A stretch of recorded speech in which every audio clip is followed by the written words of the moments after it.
We are living through a silent coup, a quiet overthrow of the human timeline.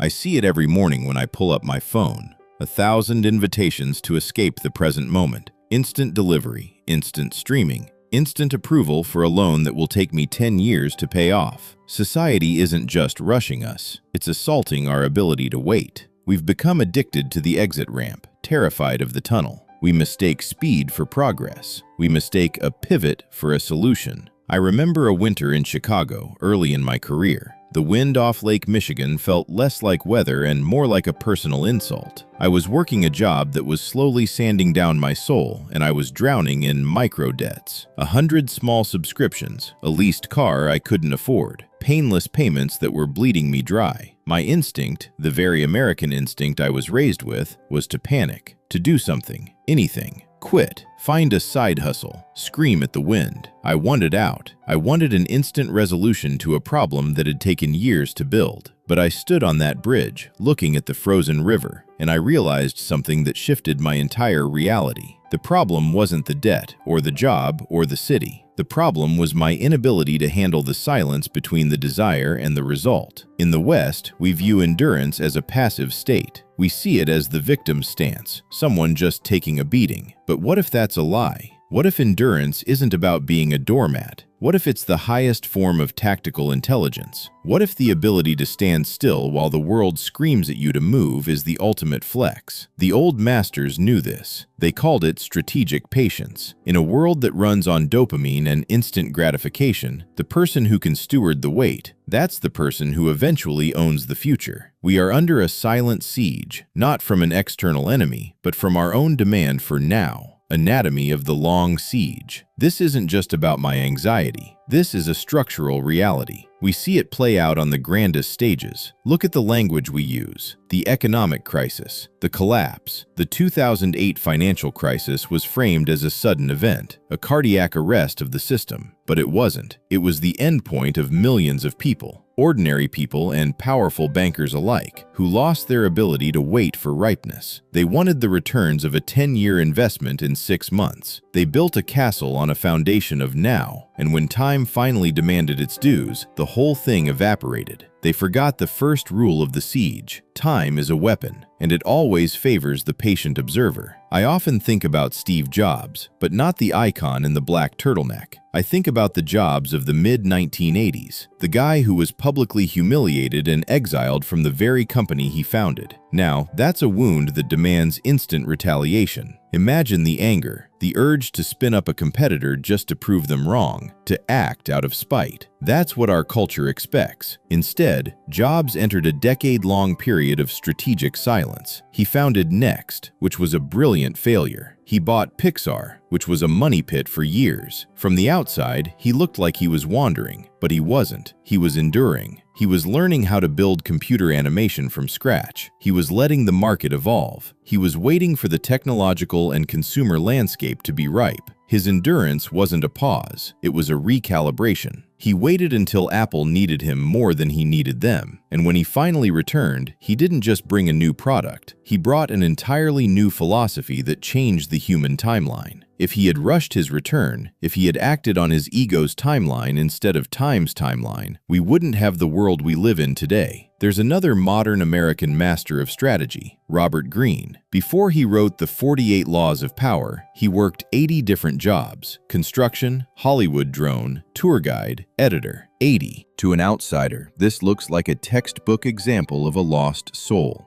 a chronic quitter.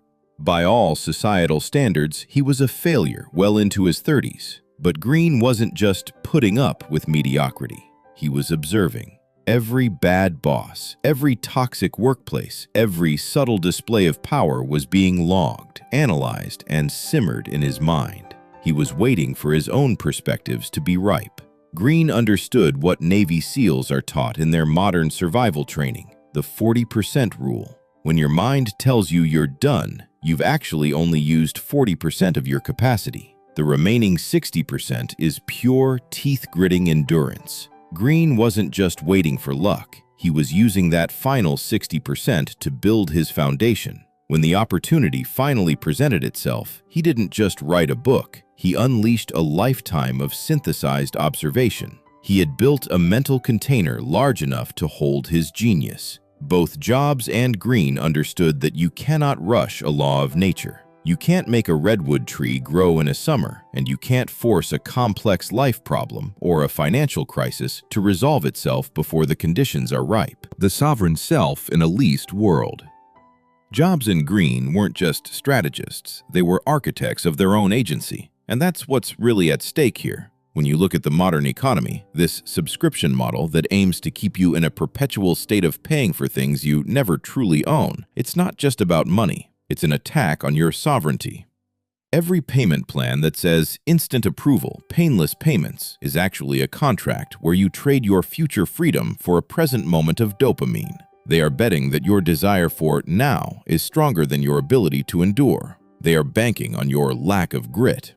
To handle a debt crisis, to handle a career stall, or to handle a broken relationship, you first have to declare yourself a sovereign entity. You have to refuse to let the itch to act ruin the plan to succeed. This is the old masters spoke of. It's not about becoming a saint, it's about becoming a tactical operator in your own life. The blueprints for your sovereign siege.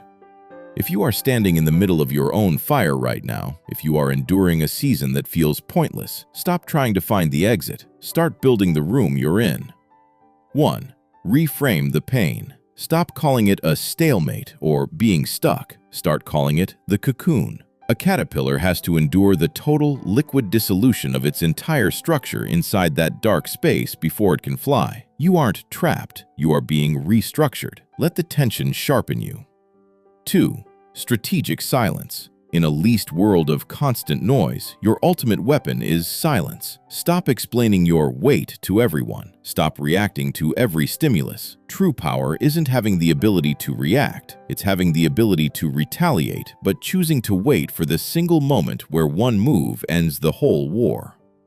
3. The maturity audit.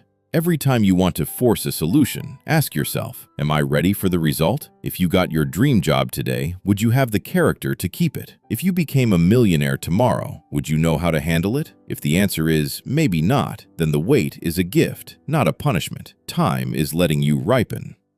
4. Micro-endurance. Master the 5 minutes. Don't try to endure a lifetime of debt or a decade of isolation. That will break you. Just endure the next 5 minutes without making a stupid mistake, then the next 5. Success isn't a single heroic act. It's a massive, boring pile of moments where you simply chose not to blink. We are under a silent siege. The world wants your autonomy, your future, and your focus. It wants you to surrender your ability to handle the not yet. Look at your hands. Look at the weight you're carrying. Don't drop it. Don't panic. Learn to carry it with pride, because that weight is what's giving your soul its density. That friction is what's sharpening your blade. Endurance isn't losing. It's a bridge, and sometimes the longest, darkest bridges lead to the most beautiful, sovereign places. So here's my question for you, standing on your own cliff tonight. If you knew with absolute certainty that your breakthrough was coming exactly 3 years from today, how would you change your attitude toward your struggle this afternoon? Would you complain, or would you start preparing? The clock is ticking, but this time it's your clock. Stay in it. Don't blink.